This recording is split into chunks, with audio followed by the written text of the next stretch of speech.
5 सितंबर 2017 हरियाणा के Panipat GT road पर स्थित गौशाला मंदिर, जहां शाम का वक्त हो चला था।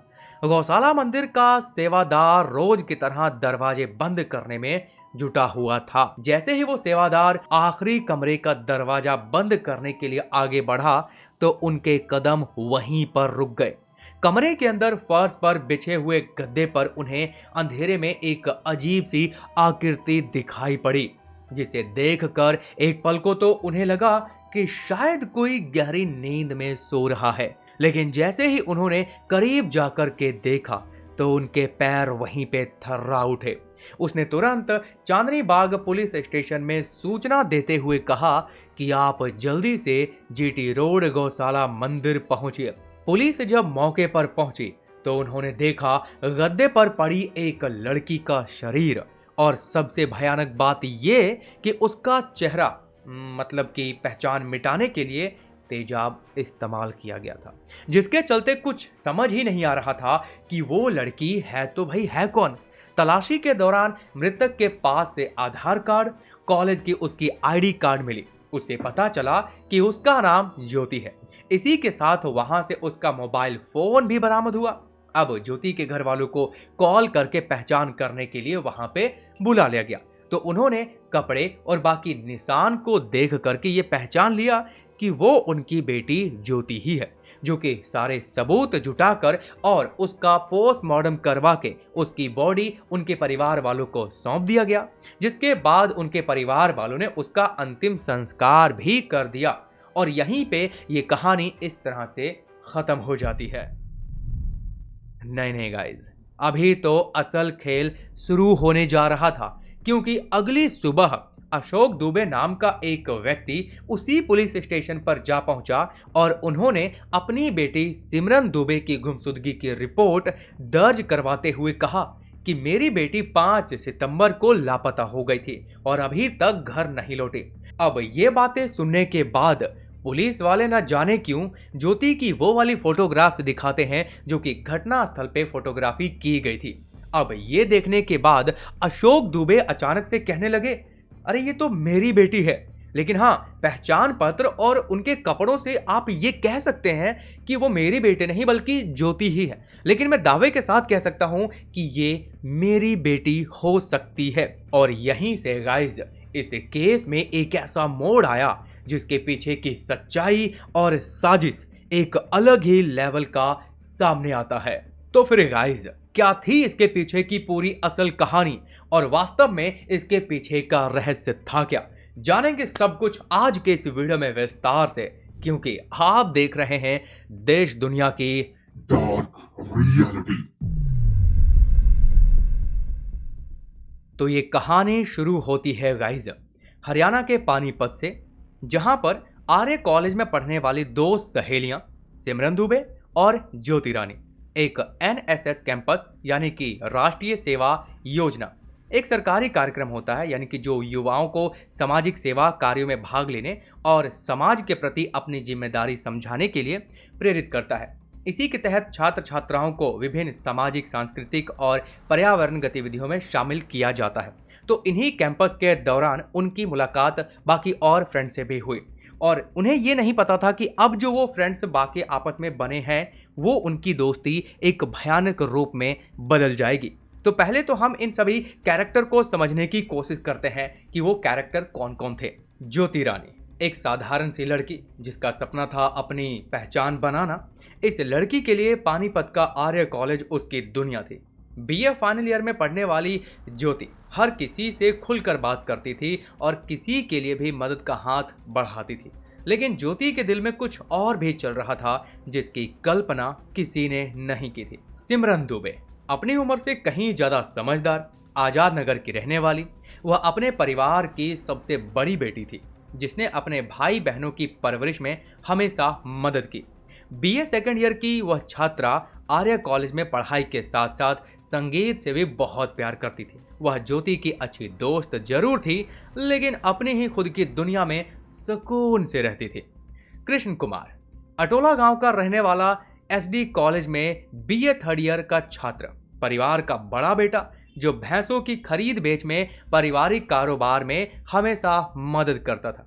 कृष्ण को पढ़ाई में कुछ खास दिलचस्पी नहीं थी, लेकिन उसका आत्मविश्वास और बात करने का तरीका बहुत ही यूनिक और अजीब था, जो कि लोगों को अपनी तरफ खींच लेता था। इस कहानी में एक और किरदार होता है मंजीत।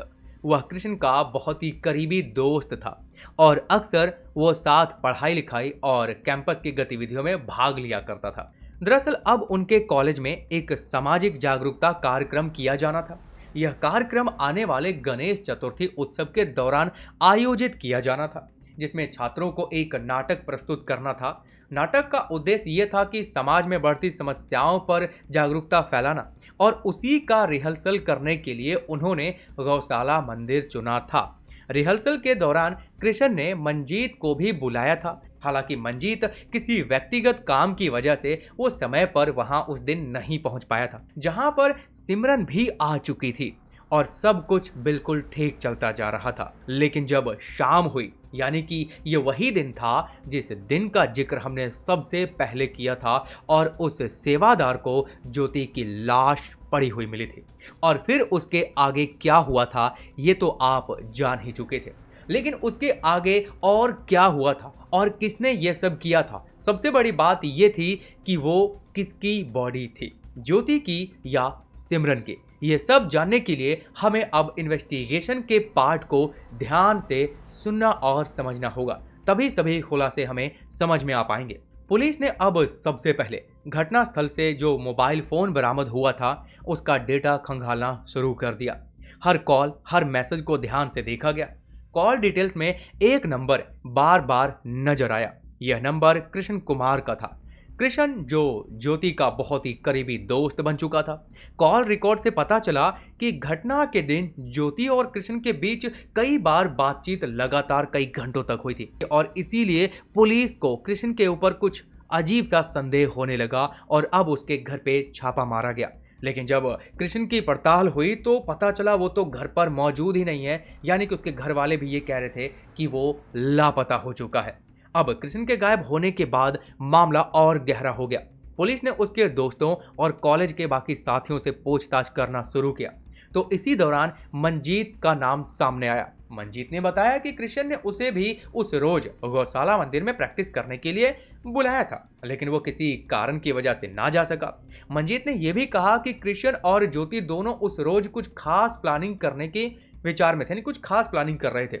यह जानकारी पुलिस वालों को बहुत महत्वपूर्ण लगी, क्योंकि अब तक जो भी सुराग और कॉल रिकॉर्ड्स मिल रहे थे वो ज्योति और कृष्ण की ओर ही इशारा कर रहे थे। पर ये सारी बातें अभी आधी अधूरी थी, क्योंकि जब तक उन दोनों में से, यानी कि उन तीनों में से कोई एक सामने नहीं आ जाता, तब तक सच्चाई का पता नहीं चलने वाला था। और अब इसीलिए इन्वेस्टिगेशन में और तेजी लाई जाती है।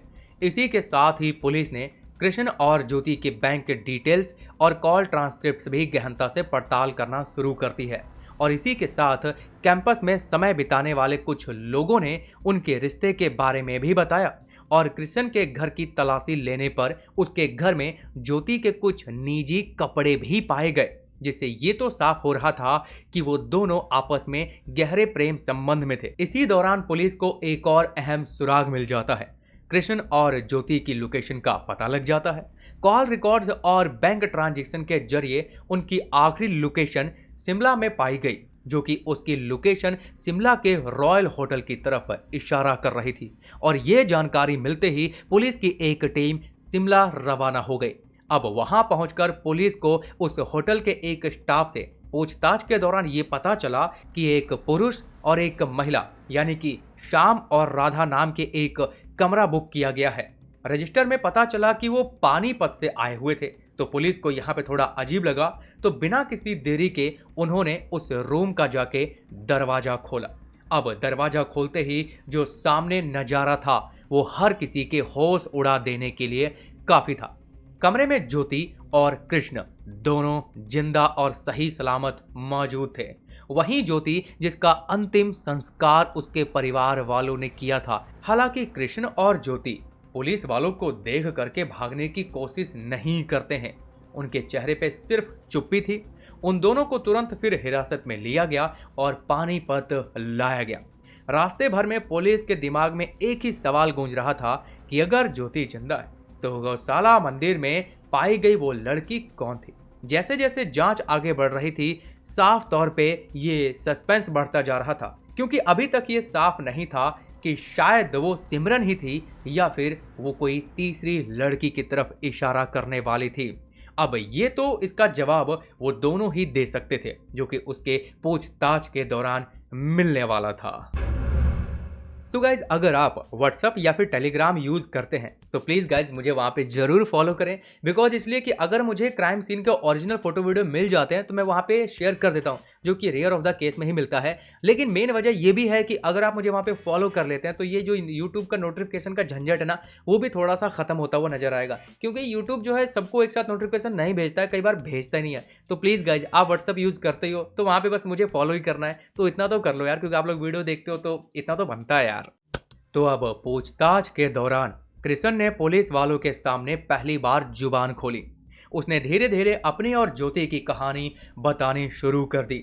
वह बोला, हम दोनों की पहली मुलाकात एनएसएस कैंपस में हुई थी और ये दोस्ती जल्द ही प्यार में बदल गई।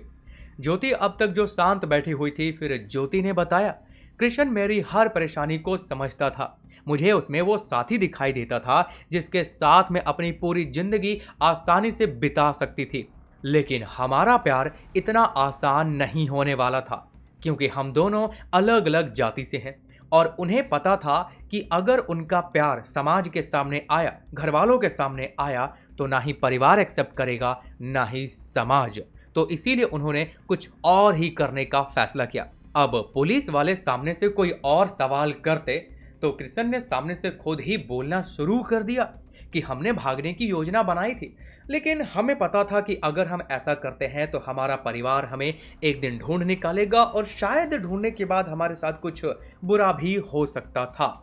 इसीलिए हमने एक ऐसा तरीका ढूंढना चाहा कि जिसमें सांप भी मर जाए और लाठी भी न टूटे, यानी कि सबकी नज़रों में हम एक मृत साबित हो जाएं, कि सब ये मान ले कि हम मर चुके हैं। और यही सोचते सोचते हमने एक नया प्लान बना लिया।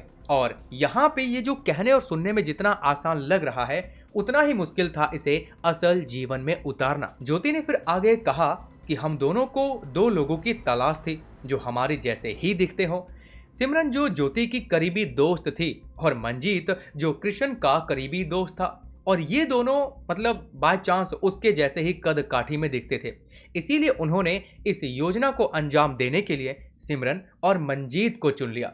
फिर आगे बताया कि 5 सितंबर को हमने सिमरन और मंजीत को रिहर्सल के नाम पर गौशाला मंदिर में बुलाया, जो कि पहले से ही वहां पर कृष्ण ने नींद की वो दवाई खरीद रखी थी और वहीं पर सिमरन की कोल्ड ड्रिंक में वो दवा मिलाकर उसे पिला दिया गया। जब वो बेहोश हो गई तो हमने उसका गला घोंट दिया और फिर ज्योति ने कहा कि मैंने उसके कपड़े यानी कि अपने कपड़े उसे पहना दिए और पहचान छिपाने के लिए फिर तेजाब का इस्तेमाल किया। हमारा मकसद बस ये था कि उसकी पहचान ना हो सके और हमने उसके पास अपनी आइडेंटिटी और आधार कार्ड, फोन भी रख दिया ताकि हर कोई ये मान ले कि वो ज्योति ही है। हालांकि हमने मंजीत को भी बुलाया था, लेकिन वो किसी कारणवश वहां नहीं पहुंचा। फिर कृष्ण ने कहा कि अगर वो वहां पहुंच जाता तो शायद वो भी नहीं बच पाता, लेकिन किस्मत ने उसे बचा लिया। पुलिस ने जब ये पूछा कि नकली पहचान पत्र कैसे बनाए, तो कृष्ण ने यह भी स्वीकार किया कि जयपुर में उनके एक दोस्त देव कुमार ने उनके आधार कार्ड को बनाए थे। हमने अपने नाम बदलकर श्याम और राधा इसलिए रखे थे ये सोचकर कि नए नाम से नई जगह पर हम एक साथ एक नई जिंदगी शुरू करेंगे। पुलिस ने इन सब बातों को ध्यान से सुना और इन्हें रिकॉर्ड भी किया। फिर दोनों को हिरासत में रखते हुए बाकी की जांच शुरू हो गई, जिसके बाद ज्योति और कृष्ण के खिलाफ केस अदालत में पेश किया गया। 5 साल तक ये ट्रायल चलता रहा और इसी दौरान कृष्ण की तबीयत बिगड़ने लगी और बेचारी ज्योति, जिसके साथ वो उम्र भर साथ रहने के सपने देख रही थी, वो तो जेल में ही 2020 में टीबी के कारण साथ छोड़कर चला गया। और अब वो बेचारी यानी कि ज्योति, वैसे बेचारी कहना ठीक है या नहीं आप मुझे बता सकते हैं, वो आज भी उसी 4 दीवारी में घुट घुट के अपना जीवन बिता रही है, क्योंकि ज्योति को 28 मार्च 2023 को अदालत ने उम्र कैद की सजा सुना दी थी। इसीलिए दोस्तों कभी भी कोई भी ऐसा कदम मत उठाओ जो कि आपको पछताने तक का मौका न दे। इसीलिए सावधान रहें, सतर्क रहें और मुझे इंस्टाग्राम और टेलीग्राम या फिर व्हाट्सएप जहां आपका मन हो वहां फॉलो करें। वैसे टेलीग्राम छोड़ के चलो व्हाट्सएप पे तो फॉलो कर ही सकते हो ना।